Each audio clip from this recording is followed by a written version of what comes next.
lose, but he doesn't want his dad hurt either. All right? So I'm going to read starting at the bottom of the page where you see it starred. Now I want you to do a couple things. I want you to count the number of sentences, and I also want you to look at what is happening as I am reading in the story. Now, Sardi has run to Major Despain's house and knocked on the door. And he said, barn, barn. All right, he's warning Major Despain. So I'm going to start right here with behind him. Okay? So Sardi has just run up and warned him, barn, barn, you got to go, it's going to be burned. Okay. Behind him, the white man was shouting, my horse, fetch my horse. And he thought for an instant of cutting across the park and climbing the fence into the road. But he did not know the park, nor how high the vine-mast fence might be, and he dared not risk it. So he ran on down the drive, blood and breath roaring. Presently he was in the road again, though he could not see it. He could not hear either.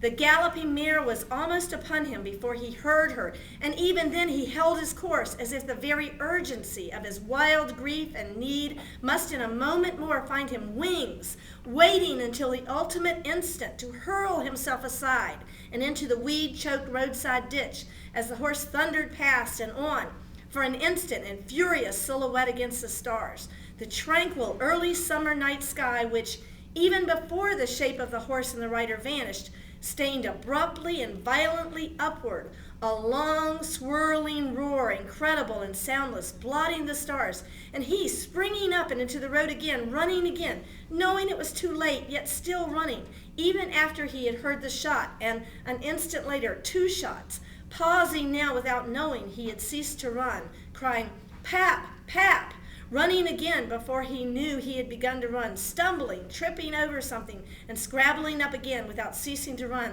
looking backward over his shoulder at the glare as he got up, running on among the invisible trees, panting, sobbing, Father, Father. How many sentences? 3. 2 short ones at the beginning, and all the rest is one long sentence. What is happening during the one long sentence? He's running. It's the whole run from beginning. Okay, he's running down the road. The mare is passing him. He's waiting till the last minute, till the mare almost hits him. He tumbles over into the ditch. He keeps rolling, runs back up the cliff of the ditch, keeps running down the road, and then he sees something. What does he see? The silhouette of the horse. What is blazing up? Staining against the sky, blocking out all the stars. Fire. The fire. So now he sees the fire. And next he hears something. What does he hear? A shot, and then another shot. Meaning? His dad just got shot. That his dad maybe has just got shot. And he yells. The climax, the change in the story occurs when he has what we call his coming of age. What is his coming of age here?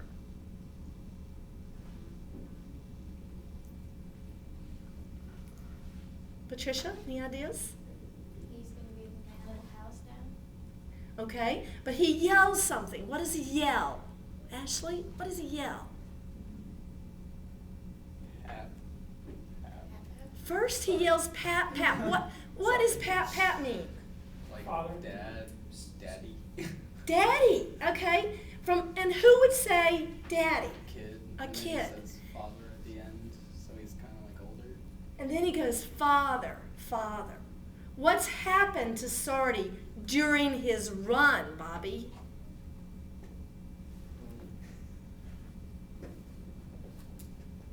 I did not know. What do you think, Nick? Good question. Okay. Mike? He realized what he did. Okay. He almost caused his own father's death, so he's growing up in that very sense. In that very sentence, he changes from a boy to a man. He's 10 years old, but he's made a life-changing decision that has big consequences, right?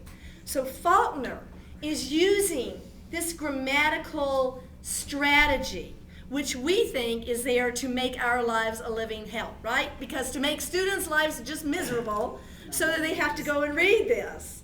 No, Falkner, what, Jacob? No, I don't think it's to make us, make our lives a living hell. I think it's just to show that he's way smart. Show that he is way smart. Yes, he's a brilliant, genius writer. Okay, but the point here is, now somebody tell me, what is the point I'm trying to make? Gutchy? I have no clue. Oh, stab me in the heart, stab me in the heart. What's the point I'm making here? That if it's punctuated right, it could be a really long sentence. Yes, okay. Taryn?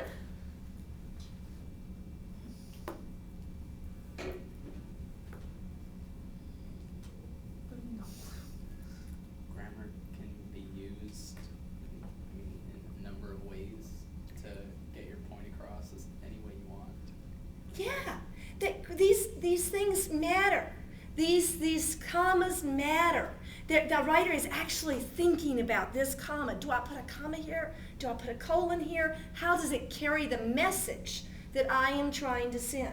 So what to you looks like a little scribble that really has no meaning really can be used in lots of different ways. And when you start evaluating and looking at it from a literary standpoint, from a technical standpoint, from what does the writer mean? Are we got one brother or two brothers? That these things matter. So I've been talking to you now about this as in an abstract form. We'll go back next class to the more concrete, where you'll be sitting there and putting in the commas in the correct place. We'll be using the gold sheet again. But I wanted you to sort of get the big picture about grammar today. Okay? Everybody, make sense to you? Make sense to you? Okay? Grammar or the sentence? Either. The grammar. The sentence. Yeah. Well, It's a little rough. well, you know what Falkner It is said? distracting. You know what Falkner said when people said to him, sometimes I have to read your essays or your stories 3 times and I still don't understand them. Do you know what Falkner replied to him? He said, Good. You want them to be confused, though. he said, read it a 4th time. Nice. In other words, read it until you get it, right? That's what Falkner said to his viewers. It's like, it makes sense, but you have to do a lot of work to get it, okay? Something, James? At that time, for who he was writing for, wasn't he also paid by the word? I don't know the answer to that. I think he was. Okay, that would be a good thing to look up. I would have to look that up. I don't know the answer to that. Okay. All right. So great job today, guys. Good jobs on your Life Colors essay. I really enjoyed them. I'm going to enjoy reading these new ones. So get to work on your short article. Right now, you've got 5 minutes to start pairing up in your groups. Right? And so spend 5 minutes talking about who's in your group. And think about who you might be writing to. What is the article you're going to, what website are you going to be writing to? Make your plans right now. Okay? Sounds good.